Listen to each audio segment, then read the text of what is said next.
Welcome back to the Get a Grip on Lighting podcast. On today's show, we have a friend of the show, a returnee from a live stream about a year ago or two in Dallas, Two. Texas, 2 years ago. Mike Hamilton. He's a fellow Canuck like me up here in Southern Ontario. He's got over 24 years in the lighting industry. Experience in lighting specification community is extensive. Having been a part of the 12-volt LED market from its inception, Mike has led national sales teams and participated in the product design and development initiatives, all prior to entering the lighting specification market in Toronto. We're going to have another agent, Greg. Just get ready, okay? Okay. Yeah. Mike has participated in a number of media attention grabbing projects, like the lighting of the longest enclosed pedestrian bridge in the world. Mike is currently the principal of Visionz Inc, a prominent Toronto-based architectural products agency that is focused on the creation of specifications in the areas of architectural lighting, landscape furnishings, and integration of architectural elements. Mike's vision is simple. Be dedicated to the customer, Greg Eric, the customer experience, partner That's with right. premier brands, and support the design community on their projects from start to finish. But he's not a gangster like the folks down at Satco. That's what I want to tell you guys about right now. The original gangsters of lighting, satco.com. That's satco.com, Greg Eric. Hey, we got to talk about. I know we say they have everything, but sometimes we got to focus on a product. Today, we're going to say Starfish.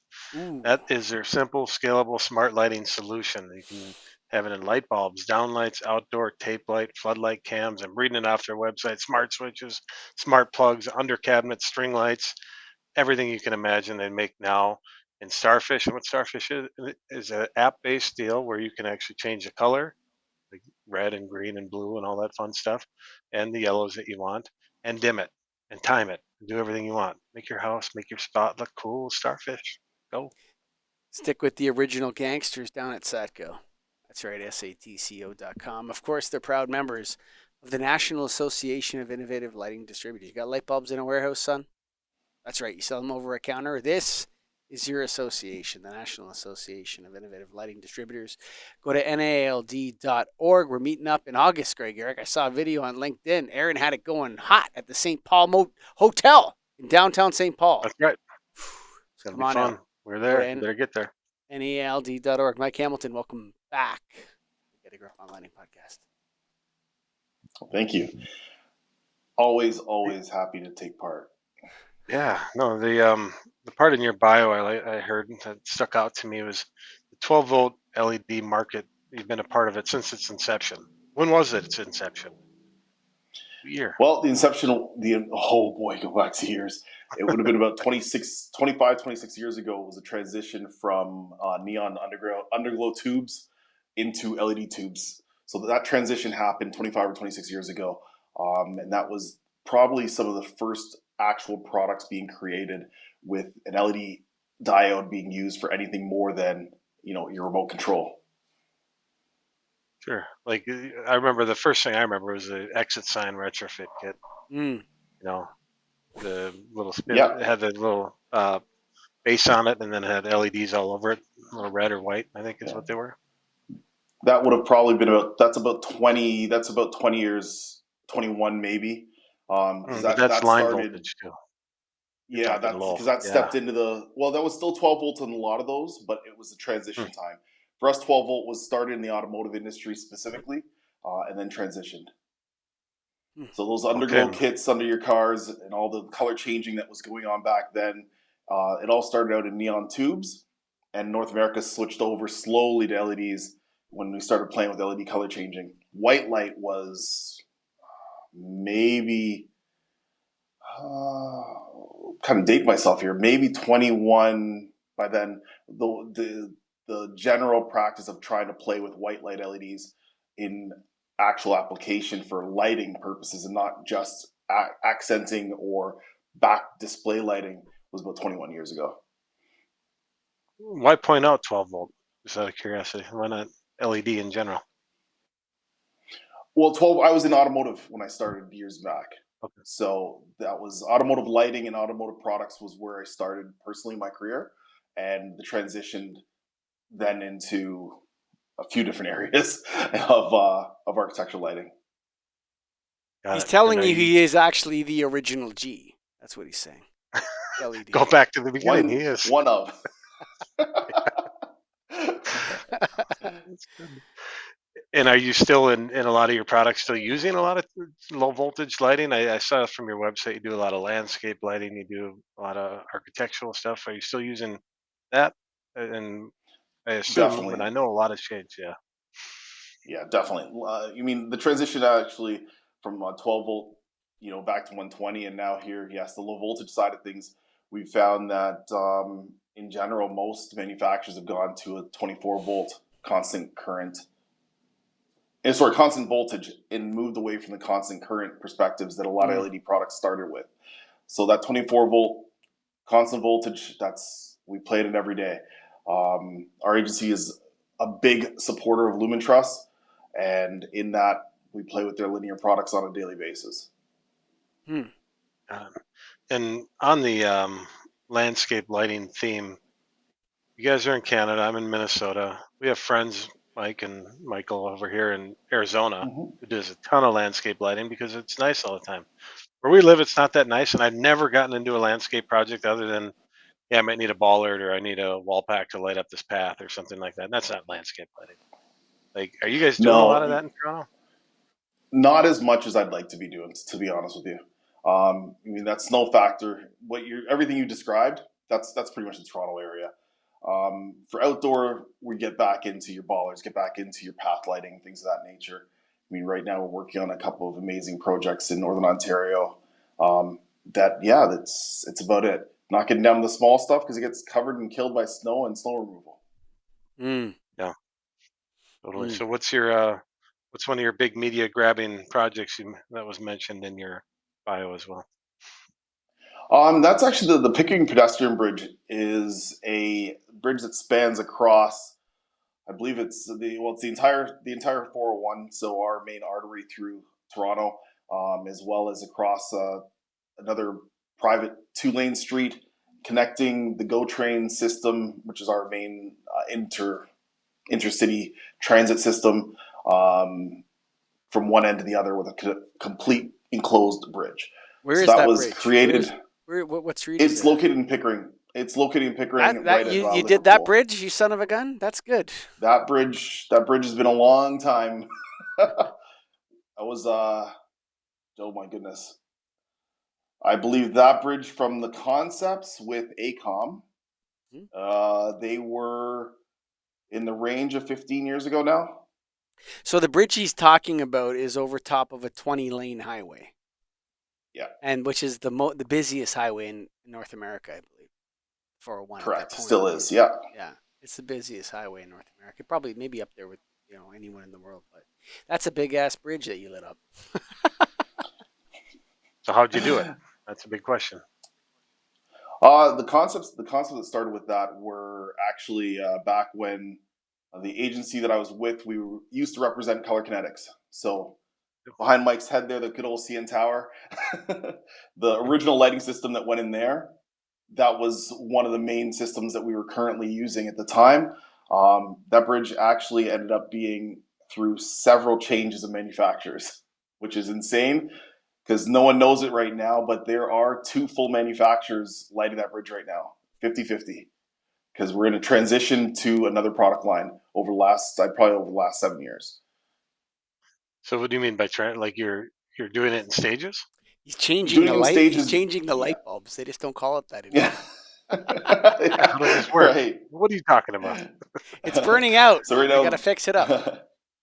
Yeah, it's one of those unique projects because of the fact that it took so long to complete due to outside factors that technology changes were happening, product changes and updates were happening, and in that frame of time, things went out of warranty, things went out of date, things went out of basically usefulness. So we've been transitioning through to a couple different product lines mixed together with a complete ecosystem that keeps them all working pretty close in harmony.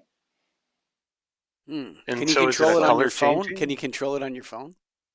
Can you That we mess with weren't it? allowed to do, but we could.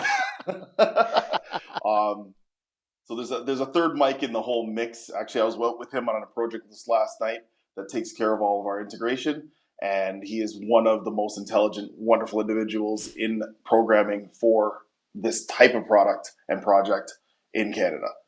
So between his skillfulness and master of the electronics, we've managed to keep that bridge working in unison and in uniformity for the last.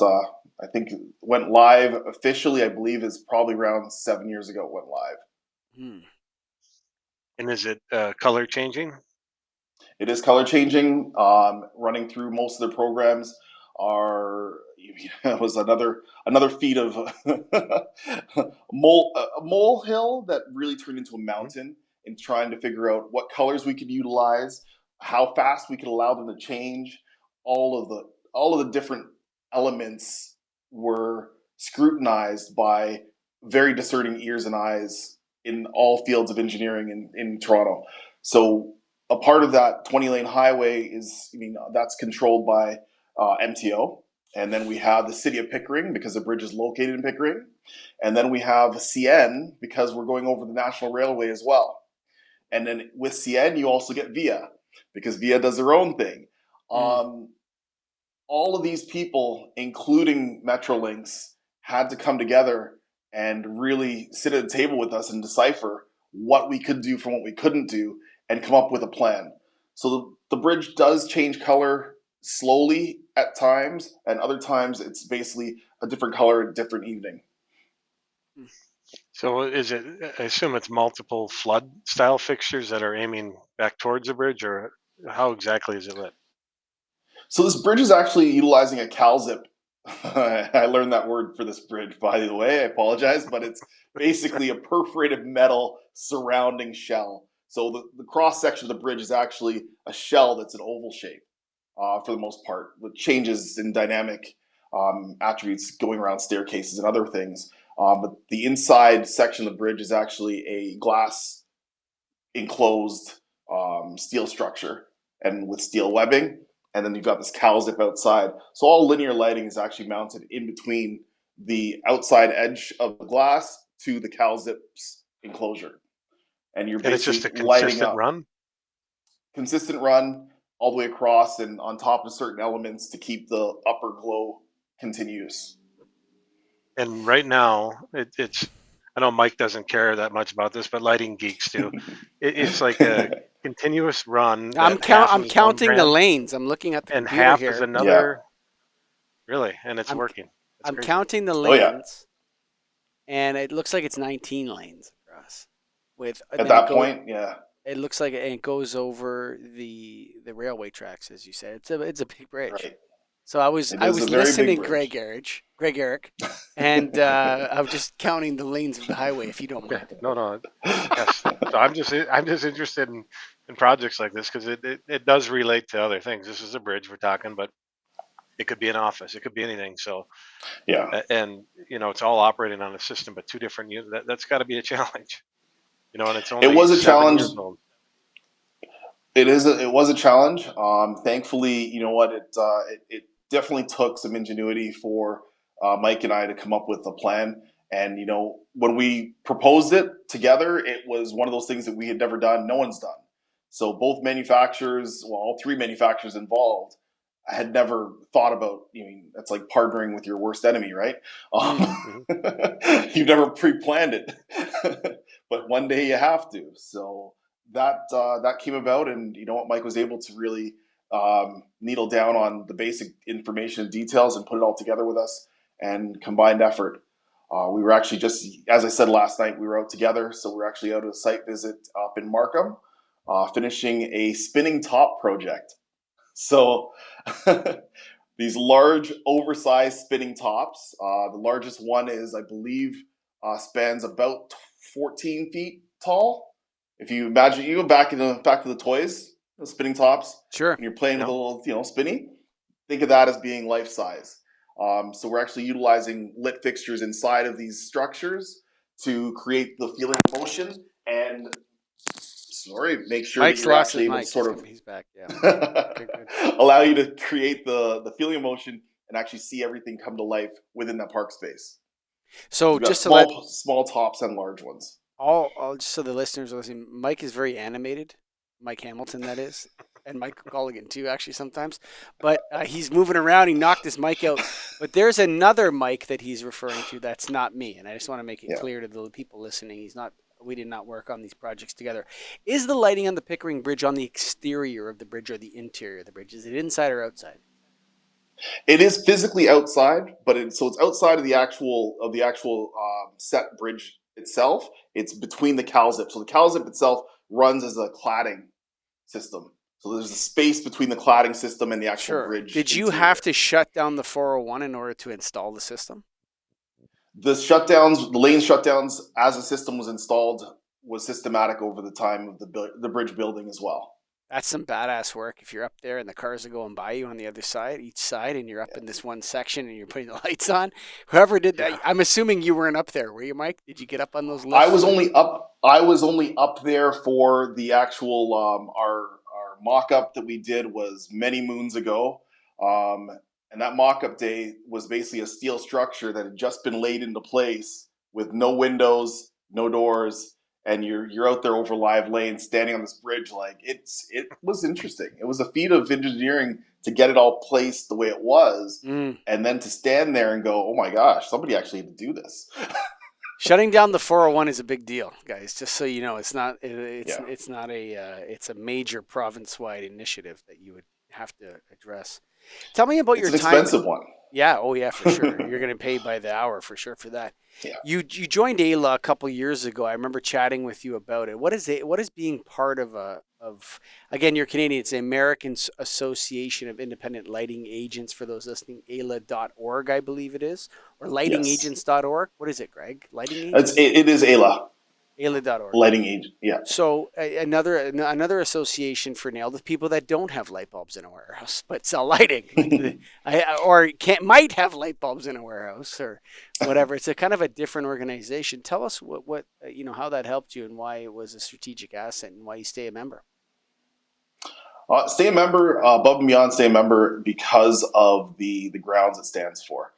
When you get into the lighting agency world and you're non-conglomerate oriented, we're not, as far as we are concerned, completely independent is kind of the focus to AILA, which is uniting people who are not necessarily driven by the larger players in the world of lighting.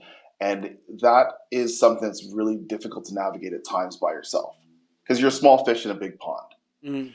When you're able to unite and actually keep things together and understand how to do business, it does incentivize our members as well as the manufacturers linked with us to level up and treat people at a very honorable level. And that is the type of thing that we want to make sure we're able to help the industry with. Within AILA, it is based upon education. I mean, there's nowhere to turn to become educated in lighting. You can go to nailed.org. You can check it out. Sorry.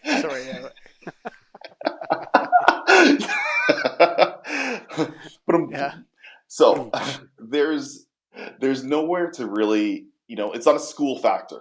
I didn't go to school and take a course and now I can, apply in the lighting agency area and, do well and thrive. So finding ways of teaching people the ins and outs of agencies and how the inner workings of an agency operates and uniting that with the teachings of lighting specifically, which yes, Nailed and others out there have many theories and teachings on lighting, being able to play those together and being able to understand them, being able to work on contract work, being able to heighten expectations of doing business and territories and understanding how to come to market. Those are a lot of the large parts.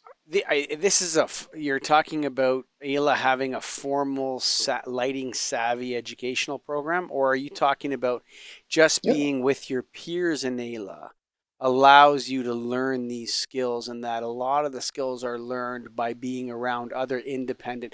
So just so you know, NAILD, the I used to stand for independent when Greg and I joined. It used to be the National Association of Independent Lighting Distributors. in the same way Okay. that Ayla was, but they in the crazy time when I was off the board and Greg was on, they changed it to innovative. I don't like that. I Right. prefer the independent. But is there an educational program that's teaching you this savvy in Ayla? How do we get our hands on it? If you have it, do you want to sell it to us, or is it really that you guys at Ayla are working together and teaching each other as independent agents? It's literally both. So Okay. we have the Agency 101 course has been already launched and we've been utilizing. I've utilized and even training my own staff and teams as well.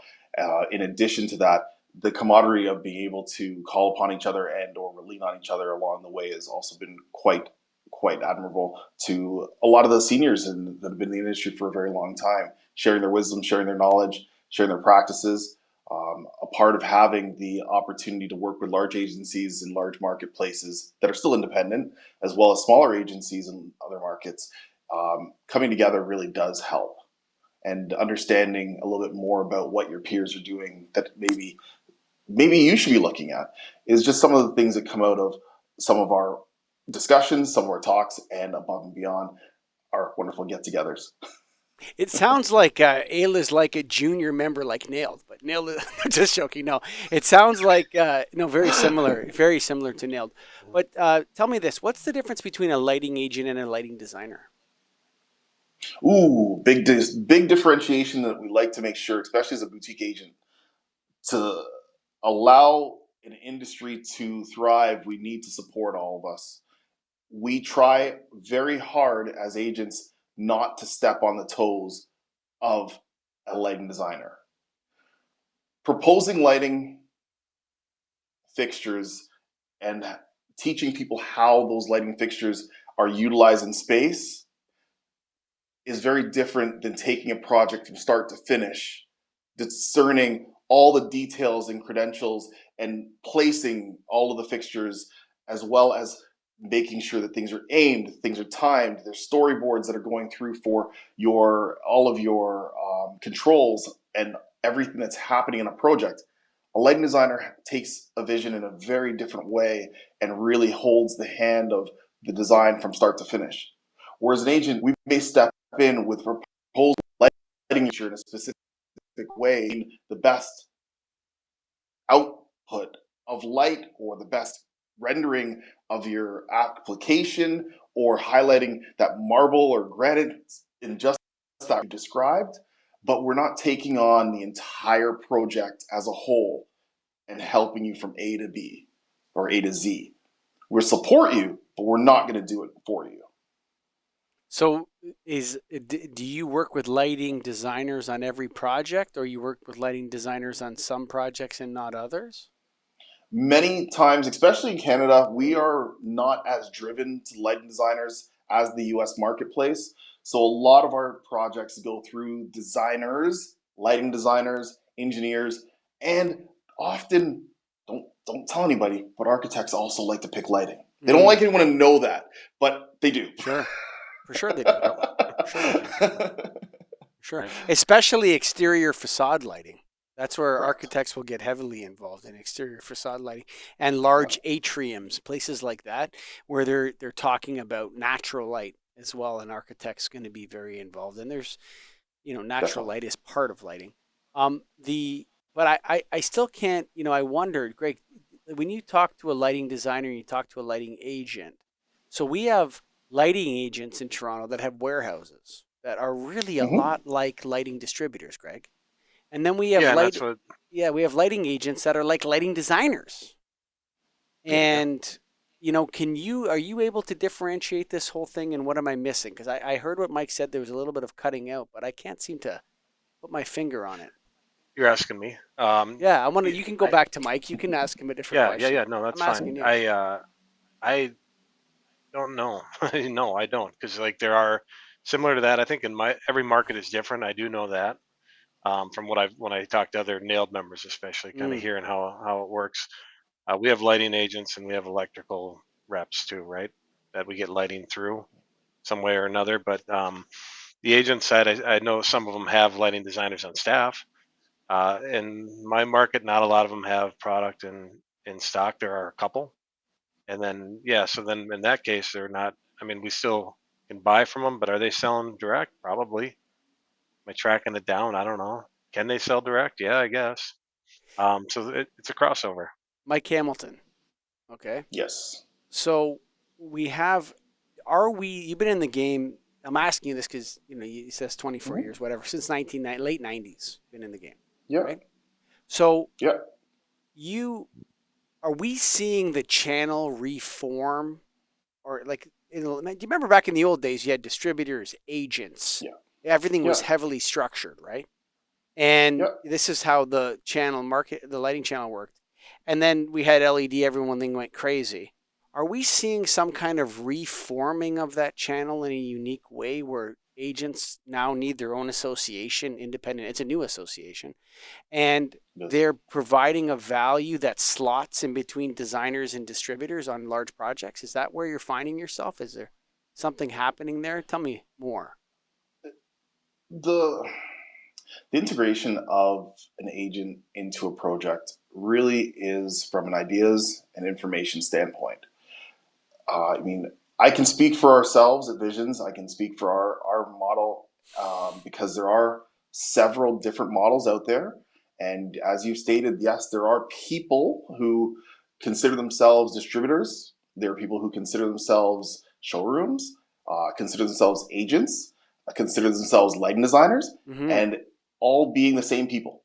Yes, exactly. Yes. So, so yes, it is out there. I mean, speaking for our agency specifically, our focus and key focus is on education. We were trying to make sure that we bring an element of education to the system. And in that, there are very, very a few design offices that have senior staff that have, actually been in position long enough to touch the product in lighting. Majority of the teams are made up of new students coming into the marketplace, or no longer students, so new graduates, I should say, coming into the marketplace, or designers who've gained their credentials anytime over the last 4 years. The turn in the industry and the change, the evolution of the industry really happened with, I hate using the word COVID. People were forced to rethink. They were forced to re-envision how to get products, projects, everything from A to Z. And in that, a lot of these designers have come into the marketplace without actual knowledge of products. Everything has been two-dimensional for them. Their computer screen has taught them everything that they know. And most design firms are now relying on these individuals to run their teams and put lighting in place. Not all of the said projects have the ability to hire a lighting designer. It'd be great, it'd be wonderful. We wish it did, but with constraints on budgets and otherwise, it's not often a ploy of the design team to sacrifice design elements to pay for a lighting designer. They really do rely on these individuals. And so we focus on training these individuals, teaching them about unique bits and pieces, understanding the breakdown of what they're seeing in that two-dimensional image. What does a tangible product look like? Our lunch and learns, our coffee breaks, our internal meetings, when not specific about a project, are structured in a way that's really education based. That small tabletop, bringing as many products to people's hands as possible and demonstrating to them what it is that they're seeing on their computer screens, what it is that this wonderful flat piece of paper means when they get a spec sheet, and how to decipher products together. So those are the areas that, to myself, I definitely feel are key and important elements that we're bringing to the marketplace as an agent. And we slot in anywhere along the way. We slot in with the lighting designers. We slot in with the engineers when they're dealing with the wiring, when they're dealing with all of the actual fitment to the projects, but they're also specifying.